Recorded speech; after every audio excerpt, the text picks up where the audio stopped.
बताइएगा। 3 से 3:45 में आपकी क्लास चल रही है।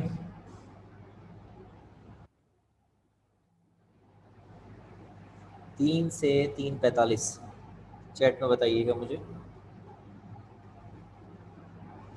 जो कंप्यूटर वाले बच्चे हैं वो फ्री होंगे, केमिस्ट्री वाले नहीं होंगे। अच्छा अच्छा अच्छा, ठीक है, कोई बात नहीं। अच्छा, मैं आपको जो है ना कुछ फाइल्स जो यूट्यूब की हैं उन्हें आपको शेयर कर रहा हूँ। इंशाल्लाह आज रात को कुछ लेक्चर्स आपको मिलने लग जाएंगे। और आपने करना क्या है, आपके पास होनी चाहिए ग्रैंड टेस्ट किट।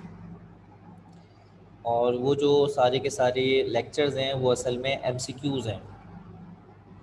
इंशाल्लाह वो एमसीक्यूज़ चैप्टर नंबर 1 के हैं। चैप्टर नंबर अभी तक जो मैंने कराए हैं 5, 1, 5, 7 और चैप्टर नंबर 9, 10, ये 5 के ग्रैंड टेस्ट किट के करा दिए हैं। ठीक है, तो उसके अंदर करना क्या है कि आपने वो वीडियो खोलनी है, ग्रैंड टेस्ट किट लेके बैठनी है। उस वीडियो के अंदर मैं आपको एमसीक्यूज़ के जवाब बताता हुआ नज़र आऊँगा, लेकिन मैं उसके अंदर एमसीक्यूज़ पे टिक नहीं लगा रहा हूँ।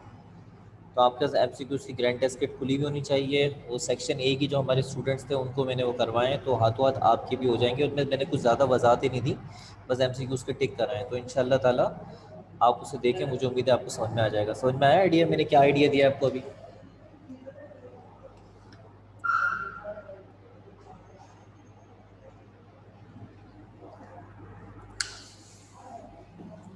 क्योंकि मैंने उन बच्चों को असल में एक्सप्लेन नहीं करे, कुछ खास नहीं करे, बस खाली एमसीक्यूज़ पढ़ पढ़ के आप देखिएगा, वीडियो देखिएगा, एमसीक्यूज़ पढ़ रहा हूँ और उनको जवाब बताते जा रहा हूँ। जहाँ की थोड़ी बहुत वजाहत आ रही है, थोड़ी बहुत वजाहत दी है।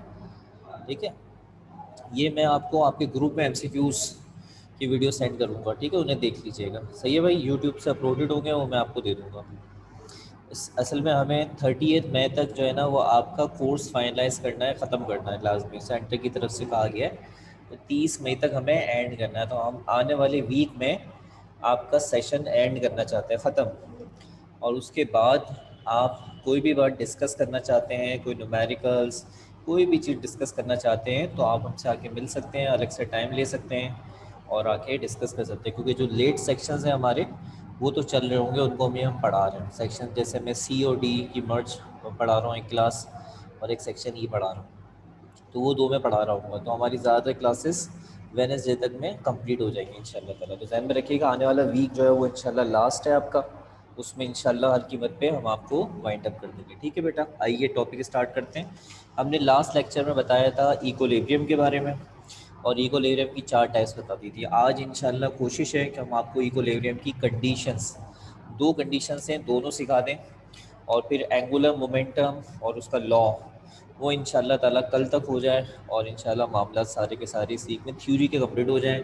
आने वाली वीक में हम न्यूमेरिकल्स देख लें और सारा मामला आपका फिनिश हो जाए। ठीक है, आइए स्टार्ट करते हैं। क्या आप सब बच्चों को मेरी सारी बातें समझ में आ चुकी हैं? क्योंकि आने वाली वीक में हम एंड कर रहे हैं। एंड करने का कतन ये मतलब नहीं है कि आपको हमने बिल्कुल छोड़ दिया है, ऐसा कुछ भी नहीं है। आपका साथ हमारे साथ है, जब तक पेपर नहीं हो रहे, जाहिर सी बात है राब्ते में रहें, डिस्कस करते रहें, पूछते रहें। और इंशाल्लाह 6 तारीख के बाद क्लासेस स्टार्ट हो जाती हैं, तो उन क्लासेस के दौरान हम यहाँ पर होंगे। बच्चों की क्लास बताया, कुछ क्लासेस चल रही हैं, उनको पढ़ा रहे होंगे। आप डिस्कस करने के लिए आ सकते हैं, डिस्कस करें, जहाँ अटक रहे हैं वो आके पूछ सकते हैं आप, जाहिर सी बात है, ताकि आपका कोई भी चीज़ का मामला आगे पीछे ना हो सके। कंडीशंस ऑफ इक्विलिब्रियम, इसके अलावा कोई चीज़ और एक्स्ट्रा डिस्कस करनी हो तो वो भी ज़रूर बताएं, इंशाल्लाह आपका मसला हल हो जाएगा। कंडीशंस ऑफ इक्विलिब्रियम को डिस्कस करते हैं।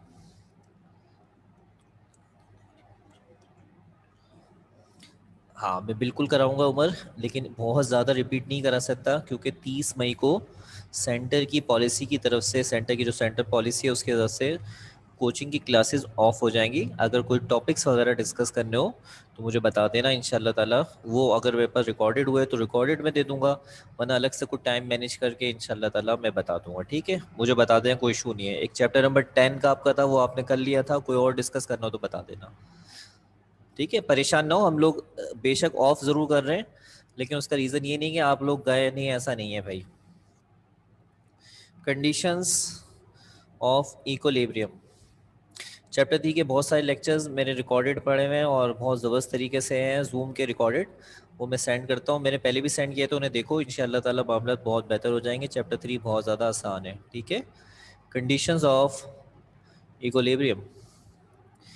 बच्चों हमारे पास दो कंडीशंस हैं इसके अंदर। सबसे पहली कंडीशन का नाम है फर्स्ट कंडीशन। फर्स्ट कंडीशन क्या कहती है, ज़रा तवज्जो सुने।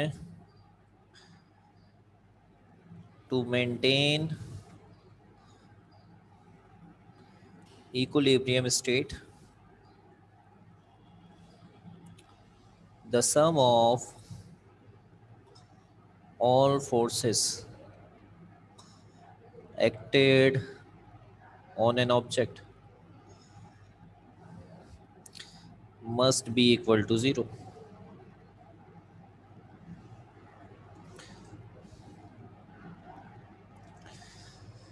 क्या मतलब है इसका कि अगर किसी ऑब्जेक्ट को आप इक्विलिब्रियम हालत में देखना चाहते हैं, किसी ऑब्जेक्ट को इक्विलिब्रियम हालत में रखना चाहते हैं कि वो इक्विलिब्रियम हालत में रहे, तो उस पर लगने वाली तमाम फोर्सेस का सम जो है वो ज़ीरो के बराबर होना चाहिए। उसके ऊपर लगने वाली तमाम फोर्सेस का जो सम है वो ज़ीरो के बराबर होना चाहिए, ठीक है। ये फर्स्ट कंडीशन ऑफ इक्विलिब्रियम कहती है। अच्छा, अगर हम इक्विलिब्रियम की बात करते हैं, रेस्ट की बात करते हैं, तो स्टैटिक होता है। अगर हम यूनिफॉर्म वेलोसिटी से मोशन की बात करते हैं तो वो डायनामिक होता है। अगर हम फोर्स की बात करते हैं, जैसे इस यहाँ पे फोर्स आ रहा है, तो इसका नाम होता है ट्रांसलेशनल इक्विलिब्रियम। तो ये जो कंडीशन है ये रिप्रेजेंट करती है ट्रांसलेशनल इक्विलिब्रियम को। इसके साथ अलग से लिख रहा हूं, this condition represent translational equilibrium.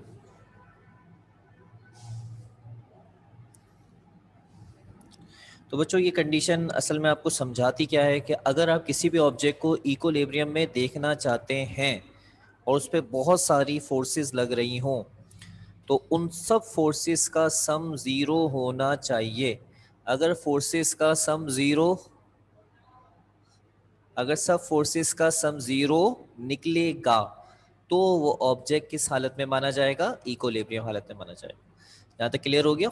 शाबाश, जल्दी से बताते हैं ताकि आपको इसकी मैथमेटिक्स डिस्कस करवा सकूं। किसी भी ऑब्जेक्ट पर लगने वाली तमाम फोर्सेस का सम अगर ज़ीरो के बराबर होगा तो फिर वो ऑब्जेक्ट इक्विलिब्रियम में माना जाएगा।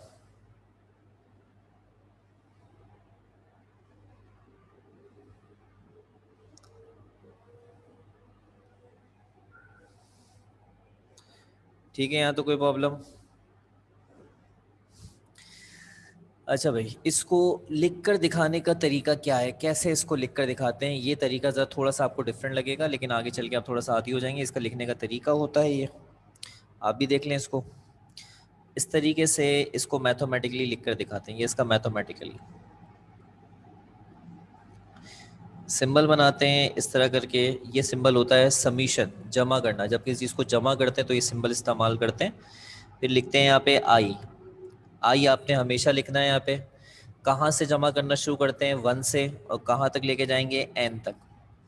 जहाँ से शुरू करेंगे वो नीचे आएगा, जहाँ तक लेके जाएंगे वो आएगा ऊपर। फर्ज करें आपने कहा मैं 1 से 10 तक जमा कर रहा हूँ, तो 1 नीचे 10 ऊपर। आपने कहा मैं 10 से लेके 100 तक जमा कर रहा हूँ, 10 नीचे 100 ऊपर। ठीक है, तो अभी हम कहाँ से जमा कर रहे हैं फोर्सेस को, 1 से n तक। आई यहाँ पर रहना चाहिए, ठीक है। किस चीज़ को जमा कर रहे हैं, फोर्सेस को जमा कर रहे हैं, सही है। और जो सिंबल यहाँ डाला है वो यहाँ। अब अगर आपने कहा कि भाई ये आई समझ में नहीं आ रहा, तो आई की जगह ए लिख दें, आई की जगह के लिख दें, बी लिख दें, जो लिखेंगे वही यहाँ पे डलेगा। इज इक्वल टू, ये सम किसके बराबर होना चाहिए, ज़ीरो। ये है इसका मैथमेटिकल फॉर्म। इसका मतलब है तमाम फोर्सेस का सम जो 1 से n तक है ज़ीरो के बराबर है, तो ऑब्जेक्ट किस में पाया जाएगा, इक्विलिब्रियम, ठीक है। अब इस फॉर्मूले को हम डिस्कस करेंगे एक्सप्लेनेशन में। यहाँ तक क्लियर है? ओके करिएगा, क्योंकि आज हमें लाजमी दोनों कंडीशन करनी है। क्योंकि आज हम दो कंडीशन करेंगे तो कल इंशाल्लाह एक एंगुलर मोमेंटम की बारी आएगी। एक्सप्लेनेशन, एक्सप्लेनेशन की जो वर्डिंग है वो आपने नोट से लेनी है। मैं सिर्फ डायग्राम को एक्सप्लेन करके मैथमेटिक्स पे चला जाऊंगा। ये है एक्स एक्सिस, ये है मेरे बच्चों वाई एक्सिस और यहाँ मौजूद है एक ऑब्जेक्ट।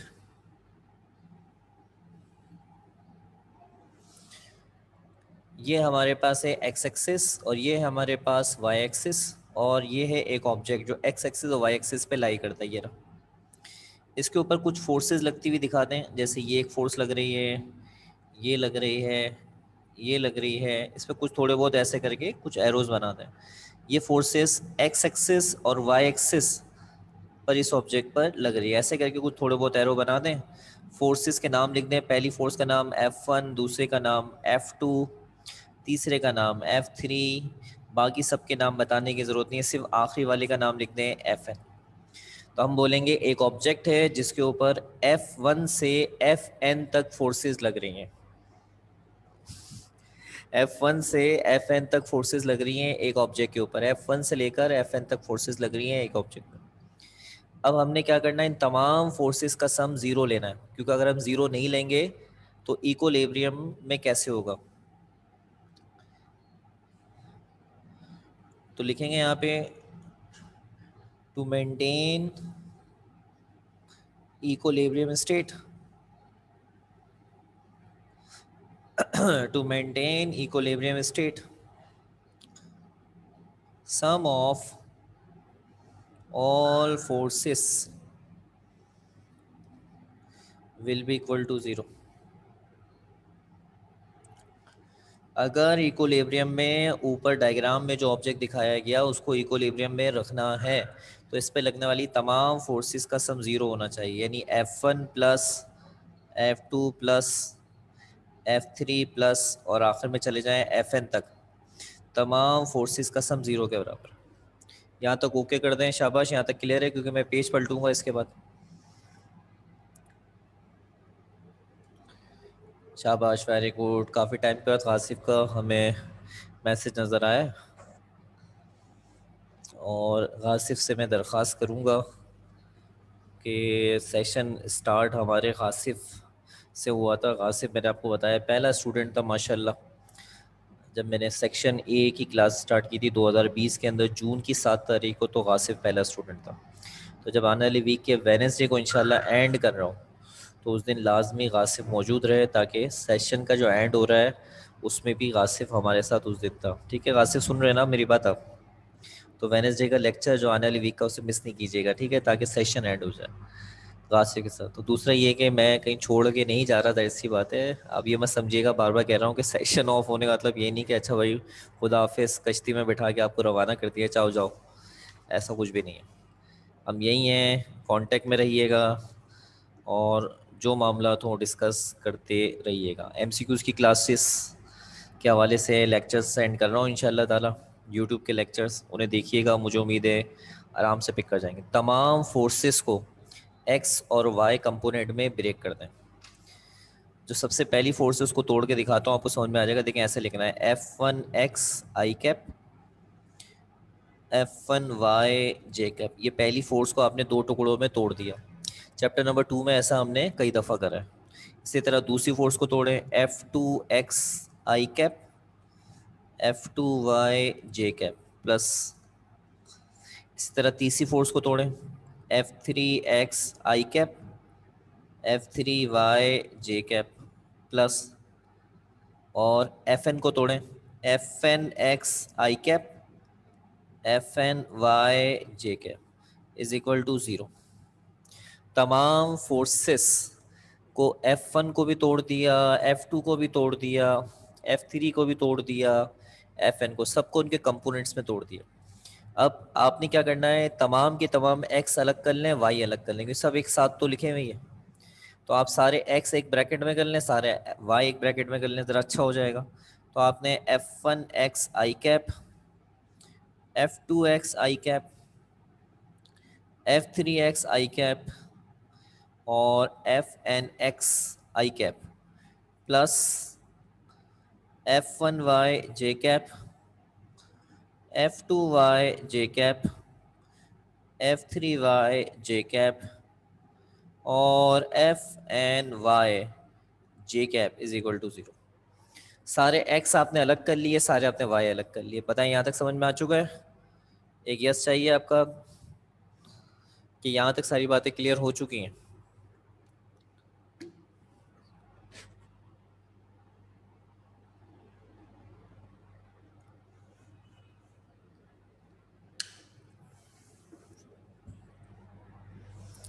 वेरी गुड, शाबाश। यार इतनी बड़ी बड़ी लाइनें कौन लिख के चलता है, ये काफ़ी बड़ी लाइनें लिखी हुई हैं, क्या ख्याल है, सही कह रहा हूँ ना? तो मैथमेटिक्स हर जगह पर मदद करती है हमारी, हर चीज़ को सिंप्लीफाई करने में मैथ्स हमारी हेल्प करती है सिंप्लीफाई करने में। तो मैथ्स ने कहा इतनी बड़ी बड़ी लाइनें ना लिखो, इसको छोटा करो। देखो किस तरह से छोटा करके लिख सकते हो इस पूरी लाइन को, जिसमें सब सम हो रहे हैं, इसको आप इस सिंबल में बंद कर सकते हो। ये सिंबल है समीशन, और वही लिखेंगे I to 1n, ये तरीका होता है लिखने का। फिक्स है, यानी जहन में बैठा लो I to 1n। अब किसको जमा कर रहे हो, पहले ब्रैकेट एफ एक्स, तमाम फोर्सेस के एक्स कंपोनेंट ऐड हो रहे हैं, तमाम फोर्सेस के एक्स कंपोनेंट ऐड हो रहे हैं, कहाँ से कहाँ तक ऐड हो रहे हैं, 1 से लेकर n तक ऐड हो रहे हैं, तमाम फोर्सेस के एक्स कंपोनेंट ऐड हो रहे हैं। और ये आ गया आई, ये वाला आई, ये वाला आई है, और ये आई कैप यूनिट वेक्टर है। प्लस इसको देखकर अब दूसरे ब्रैकेट को भी लिख सकते हैं आप, ये देखिए समीशन I to 1n, फिर आएगा F Y J cap I is equal to 0। ये पूरा आ रहा है जो ब्रैकेट, इसको आपने यहाँ पर शॉर्ट करके लिख दिया। तमाम फोर्सेस के एक्स कंपोनेंट सम हो रहे हैं 1 से n तक, तमाम फोर्सेस के वाई कंपोनेंट सम हो रहे हैं 1 to n तक, और ये सम किसके बराबर है, 0 के बराबर। सब यहाँ तक पॉसिबल है, क्लियर है अच्छी तरीके से, यानी समझ में आ रहा है। अब ये जो लिखा हुआ है ये मैथमेटिक्स में उसी वक्त सही होगा, it is only possible when, it is only possible when. यहाँ तक क्लियर है अच्छी तरीके से, क्योंकि बस अब टॉपिक एंड हो रही है वाला फर्स्ट कंडीशन, सेकंड कंडीशन की तरफ बढ़ जाऊंगा जल्दी से। It is only possible when, जल्दी से, शाबाश वेरी गुड। कुछ और थोड़े से बच्चों का भी रिप्लाई आ जाए करें, एक आध दो बच्चों के रिप्लाई आते हैं, इतने सारे बच्चे माशाल्लाह से क्लास में होते हैं, रिप्लाई एक दो आते हैं, एक दो रिप्लाई ना हो बल्कि ज़्यादा रिप्लाई होने चाहिए। गुड, माशाल्लाह से सारे मैथ्स के स्टूडेंट हैं हमारे पास इस वक्त क्लास में, और आराम से जवाब दे सकते हैं। देखिए ये लिखा हुआ है कि ये वैल्यू जमा ये वैल्यू 0 के बराबर, ये कैसे होगा, दो वैल्यू जमा हो और दोनों वैल्यू का सम 0 के बराबर हो, तो बताएं इनमें हर एक वैल्यू किसके बराबर होगी, शाबाश। ये सवाल मेरा अब्दुल रहमान से है, बहुत बहुत शुक्रिया, वेरी गुड अब्दुल रहमान। ये सवाल मेरा हुजैफा से है, अब्दुल रहमान ने जवाब दिया है, बिल्कुल सही जवाब दिया है, शाबाश अब्दुल रहमान। ये सवाल मेरा गासिफ से है, ये सवाल मेरा अफनान से है, और ये सवाल मेरा उमर से है। दो तीन चार बच्चों से पूछा है मैंने, बाकी बच्चों से सवाल करूंगा। सवाल बड़ा आसान है, ये और ये दोनों जमा हो रहे हैं और जमा होके 0 ला रहे हैं, तो बताएं इनकी वैल्यू और इसकी वैल्यू किसके बराबर होगी, यानी ये और ये किसके बराबर होंगे कि इनको जमा करें तो 0 आ जाए। बहुत आसान है, शाबाश। गासिफ का भी जवाब आ गया, वेरी गुड, और गासिफ का जवाब भी दुरुस्त आया है, शाबाश। इससे पहले अब्दुल रहमान ने जवाब दिया था, वो भी सही था।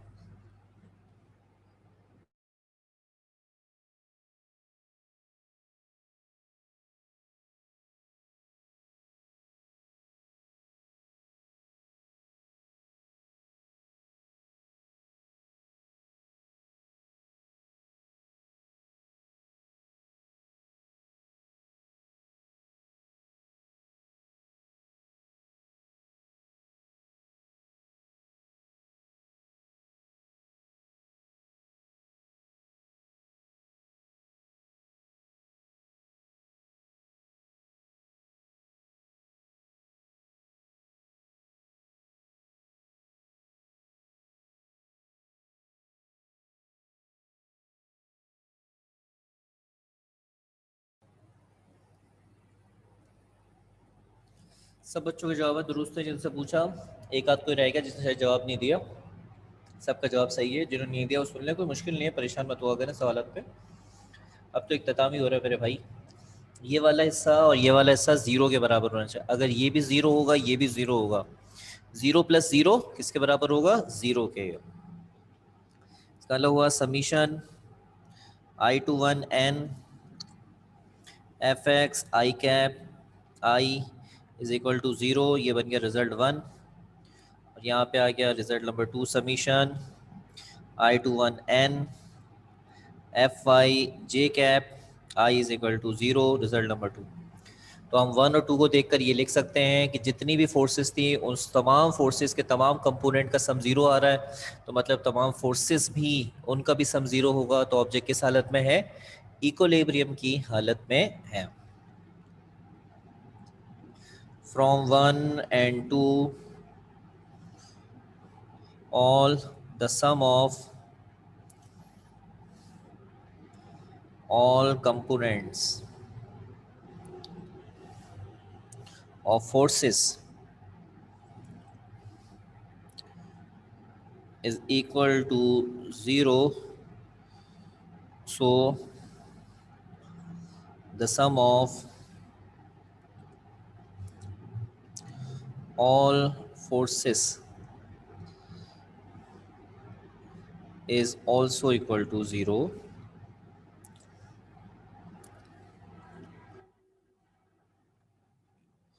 for equilibrium state।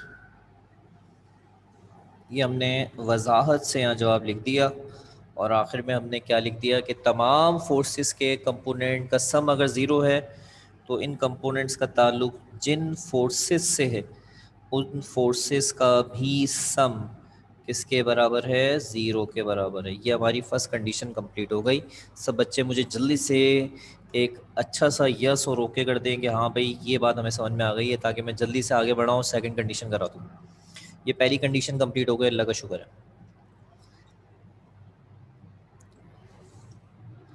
बगैर कोई टाइम ज़ाया करे हमने जल्दी से सेकंड कंडीशन की तरफ बढ़ जाना है। और सेकंड कंडीशन है हमारी टॉर्क से रिलेटेड। सेकंड कंडीशन का ताल्लुक हमारा टॉर्क से है। तो आइए जल्दी से सेकंड कंडीशन ऑफ इक्विलिब्रियम की तरफ बढ़ जाते हैं।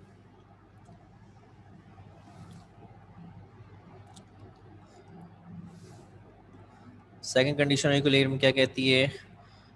To maintain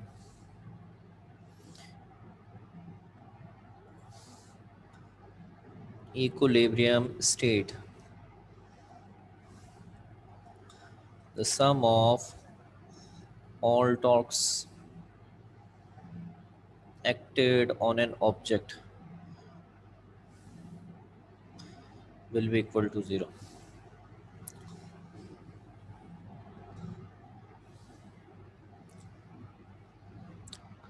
This condition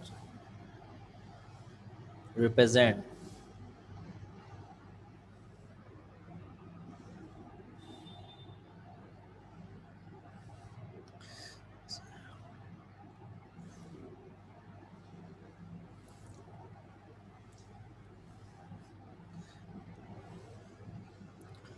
rotational equilibrium।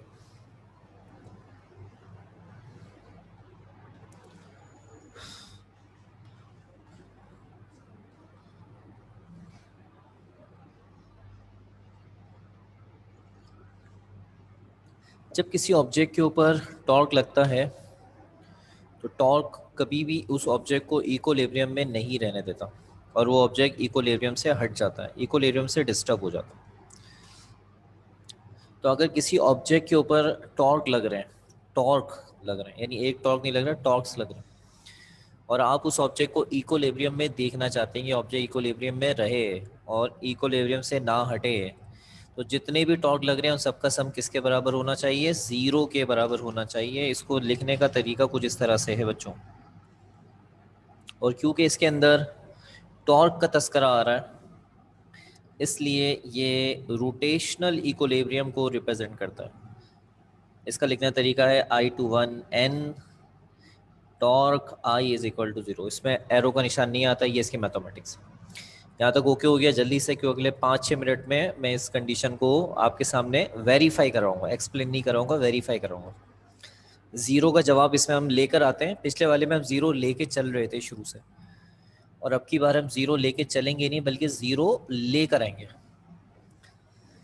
तो सब बच्चे जल्दी से यहाँ तक यस करते हैं, समझ में आ गया कि किसी ऑब्जेक्ट पर लगने वाले टॉर्क का सम अगर 0 होगा तो इक्विलिब्रियम में होगा। हेडिंग बनाएंगे प्रूफ। तो फर्ज कर लें कोई ऑब्जेक्ट है और उसके ऊपर 1 से लेकर n तक टॉर्क लग रहा है। इसमें डायरेक्ट स्टार्ट करेंगे। एक ऑब्जेक्ट है जिसके ऊपर 1 से लेकर n तक टॉर्क लग रहे हैं। ये रहे 1 से लेकर, सॉरी यहाँ 1 है, माजरत चाहता हूँ, 1 है, सॉरी। कोई ऑब्जेक्ट है जिसके ऊपर 1 से लेकर n तक टॉर्क लग रहे हैं और इन तमाम टॉर्क का हमने सम बना के दिखाना है। कैसे बनाएंगे? पहला टॉर्क, दूसरा टॉर्क, तीसरा टॉर्क और आखिर में nth टॉर्क। एक ऑब्जेक्ट है जिसके ऊपर 1 से n तक टॉर्क लग रहे हैं। हमने यहाँ पर तमाम टॉर्क का 1 से n तक सम दिखाया। अब ये जो लिखा हुआ है ये उल्टे हाथ पे एज इट इज समझ लें, चलता रहेगा, मैं इसको बार बार शो नहीं करूँगा। हर टॉर्क का अपना फॉर्मूला होता है। टॉर्क का फॉर्मूला होता है R क्रॉस F, ये बच्चे जानते हैं। अब क्योंकि 1 लिखा हुआ है तो हर जगह 1 लगा दें, प्लस R क्रॉस F। 2 लिखा हुआ है तो 2 लगा दें, प्लस R क्रॉस F। 3 लिखा हुआ है, 3 लिख दें, plus R cross F। N लिखा हुआ है, N लगा दें। आपने 1 से लेकर n तक जितने टॉर्क थे उनके फॉर्मूले खोल दिए। सही है यहाँ तक? दोबारा एक यस चाहिए ताकि मैं अगली लाइन पे बढ़ जाऊँ। अब आपने क्या करना है, जितने भी r आपको नज़र आ रहे हैं ये असल में सब मल्टीप्लाई हो तो रहे हैं लेकिन ये सबके दरमियान में प्लस है, इसलिए जितने भी r नज़र आ रहे हैं उनको एक ब्रैकेट में बंद कर दीजिए। r1 plus r2 plus r3 plus rn करके मल्टीप्लाई का साइन बीच में कॉमन रखिए। और जितने भी फोर्स के वेक्टर हैं उन सबको भी बंद कर दीजिए। F1 plus F2 plus F3 plus और Fn, यानी आपने तमाम R के वेक्टर्स को एक ब्रैकेट में कर दिया, तमाम F के वेक्टर्स को भी आपने एक ब्रैकेट में कर दिया। अगेन ये बड़ी बड़ी लाइनें लिखनी बेटा हमने, इतनी बड़ी लाइनें नहीं लिखनी चाहिए। तो क्या करें भाई, इतनी बड़ी बड़ी लाइनें अगर नहीं लिखनी चाहिए तो क्या करें, इसको शॉर्ट कर देते। तो क्या शॉर्ट करने का कोई तरीका है हमारे पास? मैथ्स ने दिखाया है। इसका जवाब है कि हम इसको समीशन फॉर्म में कन्वर्ट कर देते हैं। अब जो शुरू में एक टॉर्क वाला सम चल रहा था वो भी अब यहाँ शो होगा, समीशन I to 1 n। और ये आ गया शुरू में जो टॉर्क का सम चल रहा था वो भी शो होगा यहाँ पे। ये R का सम है और ये F का सम है, तो यहाँ दो अलग अलग सम के सिंबल बनेंगे ऐसे करके, I to 1 n और ये हो गया R का सम प्लस, सॉरी मल्टीप्लाई का साइन है, मल्टीप्लाई का साइन। और दूसरा जो सम है हमारे पास वो है I to 1 n और यहाँ पे आ रहा है फोर्सेस I। एक ब्रैकेट R का है और एक ब्रैकेट F का है हमारे पास, और एक ब्रैकेट R का है एक F का है, और जो टॉर्क का सम शुरू से चल रहा था वो आपके सामने। अब जैसा कि आपके इत्तेफाक से यहाँ बराबर में लिखा हुआ, ये रहा, जूम ने घंटी बजा दी, आपके बराबर में लिखा हुआ यहाँ पे कि अगर इक्विलिब्रियम में ऑब्जेक्ट को लाना है तो फोर्सेस का सम तो ज़ीरो होना चाहिए। तो इसका मतलब है ये जो आपको नज़र आ रहा है ये लाजमी ज़ीरो होना चाहिए अगर इक्विलिब्रियम में लाना है। अगर आप इसको ज़ीरो नहीं करेंगे तो नतीजे में जवाब नहीं आएगा। मैं ज़रा सिंबल सही कर दूँ, ज़रा क्रॉस का सिंबल है, तो फिर ये ज़ीरो के बराबर है। क्यों? ये हम ऑलरेडी पहले ही फर्स्ट कंडीशन में दिखा चुके हैं, इसलिए हम इसकी जगह ज़ीरो रख सकते हैं, हमें इजाज़त है क्योंकि फर्स्ट कंडीशन हम पढ़ के आ रहे हैं। तो हमने यहाँ पे एक रेफरेंस दिया, in case of equilibrium state, equilibrium की हालत के लिए, सही है, ये फोर्सेस का सम ज़ीरो होना लाजमी है। अगर नहीं होगा तो ऑब्जेक्ट किसी सूरत में भी इक्विलिब्रियम में नहीं होगा। ये बात ज़हन में बैठा लो बच्चों। ऑब्जेक्ट को इक्विलिब्रियम में रखने के लिए लाजमी है कि आप ये सम ज़ीरो लो। तो हमने यहाँ पे क्या करा, अच्छा भाई कोई बच्चा मोबाइल के नाम से एंटर है और उनका नाम है हुआवे Y61। बेटा अटेंडेंस लगानी होती है, आप अगर अपने नाम से नहीं आएंगे अटेंडेंस नहीं लगेगी और हमें पता नहीं चलेगा। हुआवे Y61, आप अपना नाम जल्दी से, मैं 2 मिनट दे रहा हूँ, चेंज कर लें, अदरवाइज आप क्लास से हो जाएंगे आउट। Huawei Y611। अच्छा, बात को जल्दी से आगे बढ़ाते हैं ताकि लेक्चर को एंड करें, थोड़ा सा टाइम बचा है। तो मैंने यहाँ पे क्या लिखा, पीछे जुमला लिखा था कि अगर आप इक्विलिब्रियम में देखना चाहते हैं तो फोर्सेस का सम होना चाहिए 0 के बराबर। तो ये देखिए ज़रा, इसको लिखेंगे इस तरह से, I21N, थोड़ा सा मैं चेंज करूँगा, आपको परेशान होने की ज़रूरत नहीं है। 0 की जगह पे यहाँ पे आएगा 0 वेक्टर, यानी हम यहाँ 0 नहीं लिखते बल्कि 0 वेक्टर लिखते हैं। ये इस वाले केस के अंदर ये तरीका नहीं करेंगे तो एक अच्छा इंप्रेशन नहीं जाएगा। अगर आप 0 भी कर देंगे चल जाएगा, चल जाएगा, लेकिन अगर 0 की जगह 0 वेक्टर लिखेंगे तो ज़्यादा बेहतर रहेगा। तो अब आपने इसको इस तरीके से पुट किया। ये चल रहा था आपके पास सबसे पहले टॉर्क का सम I21N, और ये आ गया टॉर्क I, यहाँ पे आ रहा था आपके पास I21N, यहाँ चल रहा था RI, और यहाँ पे आ गया 0 वेक्टर। यहाँ जो फोर्सेस था उसकी जगह पे 0 वेक्टर आ गया। तो बच्चों 0 वेक्टर का मैग्नीट्यूड क्या होता है? शाबाश, 0 वेक्टर का मैग्नीट्यूड होता है 0। 0 वेक्टर की वैल्यू होती है 0। 0 आने से ये एरो का निशान भी हट जाएगा। I21N, हर एक पे से एरो का निशान हट जाएगा और सब मैग्नीट्यूड फॉर्म में आ गया। आपने 0 वेक्टर का मैग्नीट्यूड रखा 0, 0 को इससे मल्टीप्लाई कर लें, मल्टीप्लाई का कोई फ़ायदा नहीं है, और जो जवाब आएगा, यानी मल्टीप्लाई करेंगे उससे कोई नया जवाब नहीं आएगा। मैं ये कहना चाहता था, जब ये इससे मल्टीप्लाई होगा तो इसको भी क्या बना देगा 0, और ये आ गया आपका सेकंड कंडीशन, और ये आपने क्या कर दिया proof, sum of all torques is equal to 0। सब बच्चे यहाँ तक यस करते हैं, शाबाश। मैंने क्या करा, बहुत आसान है। मैंने सबसे पहले सेकंड कंडीशन के अंदर एक ऑब्जेक्ट को फर्ज करा, वर्डिंग नोट से लेंगे आप, वर्डिंग नोट से लेंगे, उस पर लगने वाले बहुत सारे टॉक्स का सम निकाला, हर एक टॉक का फॉर्मूला खोला, और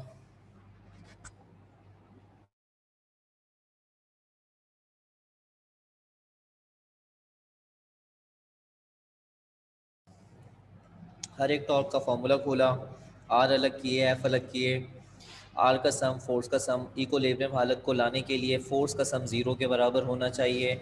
उसके बाद फोर्स का सम 0 के बराबर, लेकिन ये 0 वेक्टर है। फिर मैंने यहाँ 0 वेक्टर लिखा, 0 वेक्टर का मैग्नीट्यूड 0 होता है, मल्टीप्लाई करा और 0 हो गया। सब बच्चे यहाँ पे जल्दी से मुझे यस करते हैं क्योंकि लेक्चर एंड हो चुका है, जल्दी से कि हाँ भाई आपको कंडीशन क्लियर हो गई। जब कल मिलेंगे इस पर कोई, जब कल मिलेंगे तो इंशाल्लाह आपको बताएंगे चैप्टर का आखिरी टॉपिक रिड्यूस सिलेबस के हिसाब से कि एंगुलर मोमेंटम क्या होता है, और एंगुलर मोमेंटम को हम किस तरीके से डिस्कस करेंगे। तो कल ये क्लास मिस नहीं कीजिएगा। चैप्टर 5 का लास्ट लेक्चर है, मतलब थ्योरी के हिसाब से, और आने वाली वीक में न्यूमेरिकल्स।